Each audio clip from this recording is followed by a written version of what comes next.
சில good bye கதை முடிஞ்சதுன்னு இல்லை, சில குட் பை ஒரு சந்தோஷமாக இருக்கணும்னு கிடையாது, கஷ்டமான டிசிஷனாக கூட இருக்கலாம். காதல்னா ஹோல்ட் பண்ணிக்கிறத நான் நினச்சிட்டு இருக்கோம். ஆனால் சில நேரத்தில் விட்டு போகிறது தான் ரியல். ஒரு பர்சன் ரொம்ப பிடிச்சிருக்கும், அவங்க எல்லாம் லைஃப் இமேஜின் பண்ண முடியாது, டெய்லி பேசுவோம், அவங்கள பற்றி யோசிப்போம், ஃபியூச்சர் பில்ட் பண்ணுவோம். ஆனால் ஒரு நாள் நீங்கள் உண்மையாக புரிஞ்சுப்பீங்க, அவங்க டிசர்வ் பண்ணுறது நான் இல்லை. அது செல்ஃப் ஹிட் இல்லை, இன்செக்யூரிட்டி இல்லை, அது ஒரு பெயின்ஃபுல் கிளாரிட்டி. நீங்கள் அவங்க லைஃப்பில் இருக்கும்போது அவங்க சிரிப்பு குறையுது, பீஸ் குறையுது, ட்ரீம்ஸ் டிலே ஆகுது, அவங்க கான்ஸ்டன்ட்லி உங்கள் எமோஷனை மேனேஜ் பண்ண ஆரம்பிச்சிடும். கொஞ்சம் கொஞ்சமாக நீங்கள் அவங்க கம்ஃபர்ட் இல்லை பேர்டனை ஃபீல் பண்ண ஆரம்பிப்பீங்க.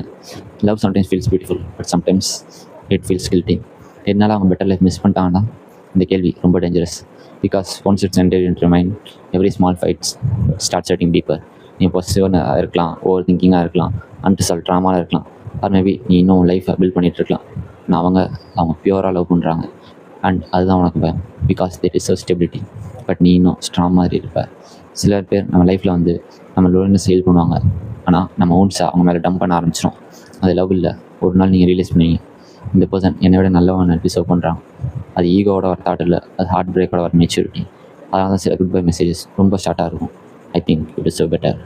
இந்த சென்டென்ஸ் சிம்பிளாக தெரியும், ஆனால் அதை டைப் பண்ண ஒருத்தனோட என்டையர் ஹார்ட் உடைஞ்சிருக்கும். பிகாஸ் ட்ரூத் என்னென்னா, அவன் லீவ் பண்ண விரும்பலை, அவர் கூட இருக்கணும்னு ஆசை. ஆனால் சில லவ் ஸ்டோரிஸில் staying becomes selfish, leaving becomes sacrifice. ரொம்ப பேர் மிஸ் அண்டர்ஸ்டாண்ட் பண்ணிப்பாங்க. உனக்கு லவ் இருந்தால் ஃபைட் பண்ணியிருப்பா, ஆனால் சில நேரத்தில் ஃபைட் பண்ணாமல் போயிடுறது தான் பிகாஸ் லவ். பிகாஸ் உனக்கு தெரியும் நீ இன்னும் ஹீல் ஆகலை. அவன் கேஸில் அவங்க அழகான ஹார்ட்டை கிட்டக்காதுன்னு பயப்படுவேன். அது ரொம்ப சைலண்ட் பெயின்.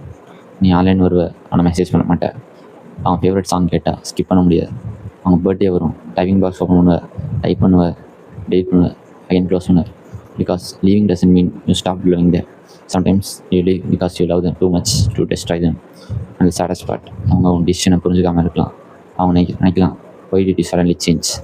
பட் எப்படி எக்ஸ்பிளைன் பண்ணுறது? உன்னை ஹர்ட் பண்ண பயம் அதிகம் ஆகிடுச்சுன்னு. மெச்சூரிட்டினா ஆல்வேஸ் ஸ்டேயிங் இல்லை, sometimes maturity is disappearing before your darkness reaches someone innocent. சில பேருக்கு சைல்டிஷாக கூட தோணும், ஆனால் அவங்க பிளேஸில் இருந்தால் தான் புரியும். லைஃப்பில் எல்லோரும் நம்ம கூட ஃபார்வர் வரமாட்டான், ஆனால் சில பேர் ஃபார்வர் இருக்குன்னு தோணும். அண்ட் அதுதான் கஷ்டம். நீ டெய்லி அவங்க ப்ரொஃபைல் செக் பண்ணுவேன், அவங்க ஹாப்பியாக இருக்காங்கன்னு பார்ப்பேன், நீ அச்சீவ்மெண்ட்ஸ் பார்த்து சைலண்ட்டாக ஸ்மைல் பண்ணுவேன், ஆனால் கம்பேக் பண்ண மாட்டேன். Because once you truly love someone, their peace becomes more important than your presence. காதலில் 2 பேர் சேர்ந்து இருக்கிறது தான் ஹாப்பி எண்டிங்னு இல்லை.